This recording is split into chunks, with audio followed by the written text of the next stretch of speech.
Assalamualaikum warahmatullahi wabarakatuh. Kami dari kelompok F Evaluasi Pembelajaran Indralaya yang beranggotakan saya Indah Oktaliani, Maria Veronica Magdalena Purba, Cindy Aisyah Pragista, Besti Dinda Permatasari, dan Muhammad Fajri Mubarak akan menjelaskan mengenai tata cara pembuatan kisi-kisi soal tes dan non-tes. Selamat menyaksikan. Terdapat macam-macam instrumen penilaian yang mempengaruhi pembuatan kisi-kisi soal. Instrumen tersebut terdiri atas instrumen penilaian tes dan instrumen penilaian non-tes. Untuk instrumen penilaian tes, penilaiannya berupa tes objektif yang contoh penilaiannya berupa pilihan ganda, isian singkat, dijodohkan, dan benar salah. Lalu ada tes esai dan tes uraian. Kemudian untuk instrumen penilaian non-tes, penilaiannya bisa dilakukan dengan melakukan pengamatan, skala sikap, wawancara, pengisian angket, dan lain sebagainya.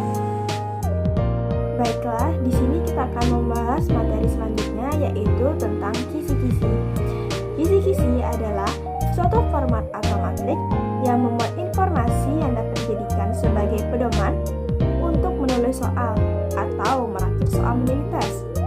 Kisi-kisi disusun berdasarkan tujuan penggunaan tes. Nah, penyusunan kisi-kisi merupakan langkah penting yang harus dilakukan sebelum penulisan soal.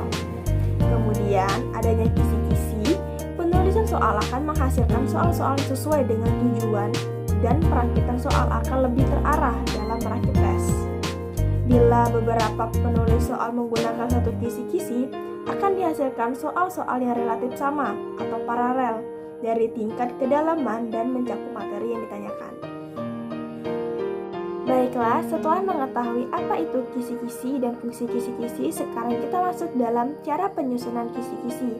Nah, dalam penyusunan kisi-kisi ini terdapat beberapa tahap nih. Tahap pertama yang harus kita lakukan adalah menentukan mata pelajaran. Jadi sebelum membuat kisi-kisi, kita harus menentukan dulu nih mata pelajaran apa yang akan kita pilih untuk dijadikan kisi-kisi. Kemudian menentukan jenjang.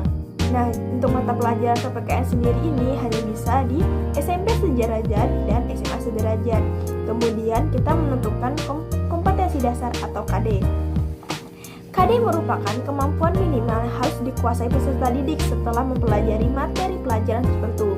KD ini diambil dari kurikulum. Kemudian menentukan materi.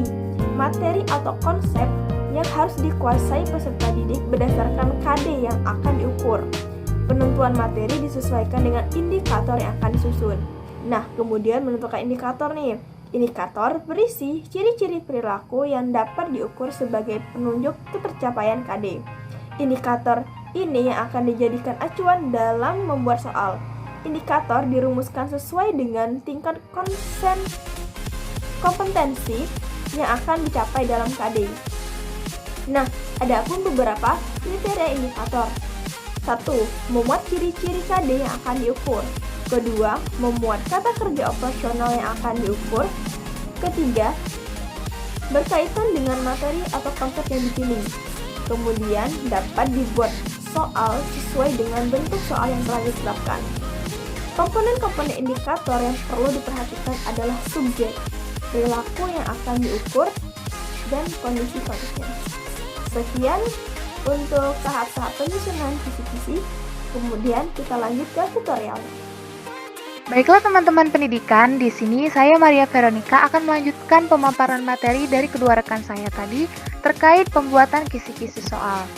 Jadi, kisi-kisi soal ini bisa dalam bentuk tes maupun non-tes. Nah, pada kesempatan kali ini kita akan bahas terlebih dahulu mengenai kisi-kisi pembuatan tes. Sebelum kita masuk pada kisi-kisi, perlu kita pahami terlebih dahulu KI dan KD yang kita miliki atau KI dan KD yang akan kita kembangkan. Gimana kita bisa temukan KI dan KD ini? Kita bisa temukan KI dan KD di dalam kurikulum yang dibuat oleh pemerintah. Nah, berikut lembaran KI dan KD yang telah saya download dari internet yang dibuat oleh pemerintah. Pada kesempatan kali ini, KD yang akan kita bahas ialah mendeskripsikan sistem hukum dan peradilan di Indonesia sesuai dengan Undang-Undang Dasar Negara Republik Indonesia tahun 1945.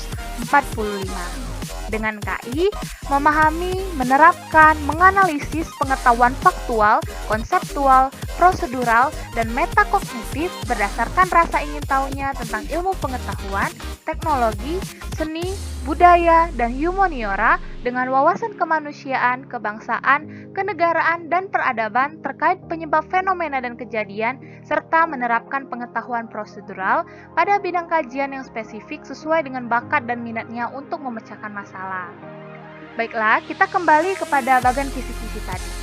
Jadi di sini, setelah kita mengetahui KI dan KD, kita langsung tuliskan di mana KI dan KD kita tadi. Selanjutnya ialah materi. Materi ini kita dapatkan dari mana? Materi kita dapatkan sesuai dengan KI dan KD yang kita dapatkan tadi. Jadi kan KD-nya ini mendeskripsikan sistem hukum dan jenis peradilan di Indonesia. Dengan otomatis materinya ialah mengenai sistem hukum dan jenis peradilan di Indonesia. Selanjutnya ialah indikator. Indikator kita dapatkan dari mana? Indikator kita dapatkan berdasarkan dari KI dan KD ini juga, tetapi dengan bahasa kita sendiri, bukan langsung dari pemerintah pusat. Di sini ada 3 indikator yang saya gunakan. Yang pertama, mendeskripsikan makna hukum. Kedua, menjelaskan sistem hukum nasional. Yang ketiga, mendeskripsikan jenis peradilan di Indonesia. Nah, untuk bentuk tes atau praktik ini disesuaikan dengan KI dan KD. Biasanya, sebelum kita membuat kisi-kisi, kita sudah terlebih dahulu membuat RPP. Di sini saya sudah membuat RPP, di mana RPP ini berfungsi untuk kita melihat KI dan KD, tujuan pembelajaran, materi, metode, media, dan yang paling penting ialah langkah-langkah pembelajaran sehingga kita dapat menyesuaikan dengan tujuan apa yang hendak kita capai. Sesuai dengan tujuannya, di mana tes dan non-tes ini dimaksudkan untuk mencapai tujuan dari pembelajaran. Bentuk tes atau praktik yang saya gunakan pada tutorial kali ini ialah uraian. Mengapa?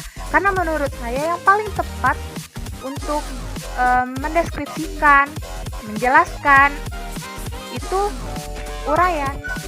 Karena kalau misal pakai pilihan ganda biasanya akan sangat terbatas. Sehingga saya lebih memilih bentuk uraian. Nomor soalnya 1-5. Baiklah, selanjutnya. Nah, karena tadi kita membahas mengenai pengetahuan, maka turunannya ialah terkait dengan keterampilan atau yang keempat. Di mana KI-nya menunjukkan keterampilan menalar, mengolah, dan menyaji secara kreatif, produktif, kritis, mandiri, kolaboratif, dan komunikatif dalam ranah konkret dan ranah abstrak sesuai dengan yang dipelajari di sekolah dan sumber lain yang sama dalam sudut pandang teori. Dengan KD, menyaji hasil penalaran tentang sistem hukum dan peradilan di Indonesia dalam perdamaian dunia. Nah, sama materinya masih terkait dengan sistem hukum dan jenis peradilan di Indonesia. Kemudian, indikatornya ialah menalar peran yang ada di dalam proses peradilan, menampilkan hasil penalaran melalui video. Untuk bentuk instrumen, saya menggunakan non-tes. Mengapa? Karena untuk bentuk tes digunakan untuk kognitif, sedangkan non-tes digunakan untuk mengukur ranah afektif dan juga psikomotori. Baik, langsung pada kisi-kisi yang kedua, yaitu kisi-kisi non-tes. Di mana pada bagian kisi-kisi ini terdapat nomor, dimensi, indikator, jumlah soal indikator, dan nomor soal. Langsung saja, di sini dimensi yang pertama yang saya gunakan ialah religius. Mengapa religius? Karena KI yang pertama, kompetensi yang pertama ialah mengenai sikap spiritual. Jadi, indikator yang digunakan ialah mensyukuri nilai-nilai ketuhanan dalam demokrasi Pancasila sesuai dengan Undang-Undang Dasar Negara Republik Indonesia tahun 1945. Dari mana indikator ini? Mungkin teman-teman bisa menjawab indikator ini dari mana? Ya, benar sekali. Indikator ini kita dapatkan masih dari KI dan KD yang kita gunakan tadi. Yaitu mengenai sistem hukum dan jenis peradilan di Indonesia. Jumlah soal indikator ini ada 5 soal dengan nomor soal 1-5. Untuk yang kedua, tanggung jawab. Mengapa di sini 2, mengapa di sini 1? Karena yang pertama ialah kompetensi sikap. Yang kedua, masih dengan sikap, tetapi yang pertama tadi sikap Oke, kita lihat di sini ya. Untuk yang pertama itu sikap spiritual, yang kedua sikap sosial. Nah, mengapa di dalam hal ini? Di sini dua ini tanggung jawab, karena tanggung jawab merupakan salah satu bentuk dari sikap sosial. Untuk indikatornya sendiri itu menunjukkan sikap disiplin terhadap aturan sebagai cerminan sistem hukum dan peradilan di Indonesia. Jumlah soal indikator ada 5 soal dengan nomor soal 1-5. Selanjutnya yang ketiga ialah keterampilan atau psikomotorik sesuai dengan yang sudah saya jelaskan sebelumnya, di mana untuk indikatornya menalar peran yang ada di dalam proses peradilan dan menampilkan hasil penalaran melalui video. Untuk jumlah soalnya ada 3 soal, 1-3. Oke, kita langsung lihat saja bagaimana bentuk soalnya dan bagaimana bentuk dari instrumen itu sendiri. Di sini, di RPP yang sudah saya buat, saya sudah membuat secara lengkap bagaimana soal untuk sikap spiritual, sikap sosial, pengetahuan, dan keterampilan. Untuk penilaian sikap spiritual, ini soalnya. Jadi kita bisa melakukan untuk non-tes ini bisa wawancara, bisa observasi, atau bisa mengamati hasil, atau penalaran video tadi, seperti itu. Oke, selanjutnya ada sikap sosial, teman-teman. Bisa dilihat di sini. Dan yang ketiga ialah pengetahuan atau kognitif.